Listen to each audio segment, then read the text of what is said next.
اصطلاح شریعت میں اللہ تعالیٰ کے فیصلے کو تقدیر کہا جاتا ہے، یعنی کائنات کو بنانے سے پہلے اللہ تعالیٰ نے جو اس کے لیے پلاننگ فرمائی، جو فیصلے فرمائے اور ان کو لوح محفوظ پہ لکھ ڈالا،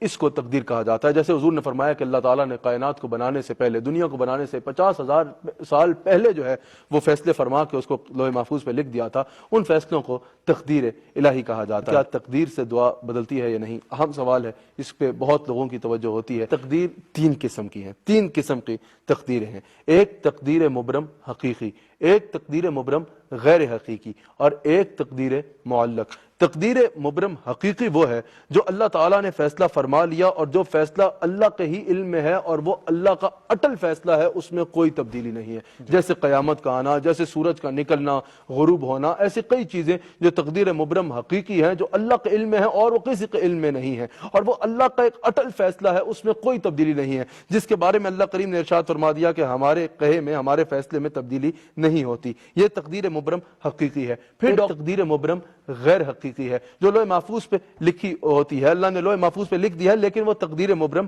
غیر حقیقی ہے۔ اس پہ بعض بہت جو بڑے مقام پہ اولیاء ہوتے ہیں، جو بڑے مقام پہ اللہ کے مقربین ہوتے ہیں، تقدیر مبرم غیر حقیقی تک ڈاکٹر صاحب ان کی رسائی ہوتی ہے۔ بعض اولیاء کی اور بعض کاملین کی رسائی تقدیر مبرم غیر حقیقی تک ہوتی ہے، اور ان کی دعا سے اللہ تعالیٰ تقدیر مبرم غیر حقیقی جو ہے اس میں تبدیلی فرما دیتا ہے۔ اگر وہ کسی بات پہ قسم اٹھا لیں، اگر وہ کسی بات پہ اللہ کریم کے حضور گڑ گڑا کے عرض کر دیں، اگر وہ کسی بات پہ اللہ کریم کے حضور فریادیں کریں، تو اللہ تعالیٰ ان کی دعا پر تقدیر مبرم غیر حقیقی کو بدل دیتا ہے۔ جیسے حضرت سیدنا غوث اعظم رضی اللہ تعالیٰ عنہ نے فرمایا کہ اللہ تعالیٰ میری دعا سے تقدیر مبرم میں بھی تبدیلی فرما دیتا ہے، اور حضرت شیخ احمد سرہندی میرے پیر طریقت حضرت مجدد الفسانی رحمۃ اللہ تعالی علیہ نے ارشاد فرمایا کہ اللہ نے حضرت غوث اعظم کو یہ مقام درجہ اولیٰ عطا فرمایا تھا کہ اللہ ان کی دعا سے تقدیر مبرم غیر حقیقی کو بھی بدل دیتا تھا۔ اللہ تعالیٰ نے، آپ فرماتے ہیں، فقیر کو بھی یہ مقام و مرتبہ عطا فرمایا ہے کہ فقیر اگر کسی بات پہ اللہ کے حضور فریاد کرے،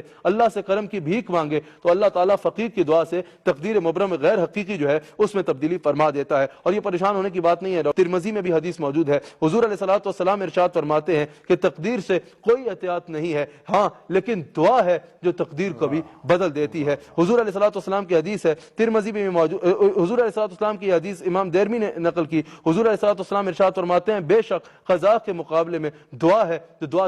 تکلیف کو ٹال دیتی ہے۔ حضور علیہ الصلوۃ والسلام ارشاد فرماتے ہیں کہ تقدیر سے کوئی احتیاط نہیں ہے، لیکن یہ دعا ہے، تقدیر کو اور کوئی چیز نہیں بدل سکتی، لیکن یہ دعا ہے جو نازل ہو چکی بھی اور نازل ہونے والی تکالیف کو جو ہے وہ ٹال دیتی ہے۔ دعا میں یہ طاقت ہے۔ اور پھر ایک تقدیر معلق ہے جس میں اکثر اولیاء کی، اکثر صالحین کی، اکثر جو ہے وہ کاملین کی اور نیک بندوں کی رسائی ہوتی ہے۔ اللہ تعالیٰ اپنے کرم سے، حضور علیہ الصلوۃ والسلام کی شفاعت سے، اولیاء کی دعا سے، ماں باپ کی خدمت سے، نیک اعمال سے اور صدقہ اور خیرات سے اس تقدیر میں بھی تبدیلی فرما دیتا ہے انسان کی دعا کے مطابق۔